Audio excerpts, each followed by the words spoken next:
বন্ধুরা, আজ আমি দেখাবো আপনার এনআইডি দিয়ে আপনার নামে কতগুলো সিম রেজিস্ট্রেশন করা হয়েছে।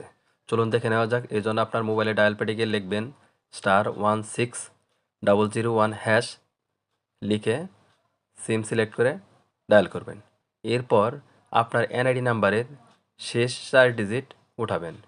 উঠানোর পর সেন্ড বাটনে ক্লিক করবেন। ক্লিক করার পর কিছুক্ষণ অপেক্ষা করবেন। দেখতে পারবেন আপনার মোবাইলে একটি মেসেজ চলে আসবে।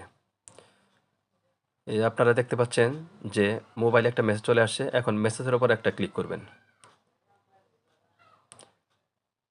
ক্লিক করার পর দেখা যাচ্ছে যে এই মোবাইলে এই সিমে এই এনআইডি দিয়ে 5টি সিম রেজিস্ট্রেশন করা হয়েছে। এভাবে আপনারটাও দেখতে পারবেন।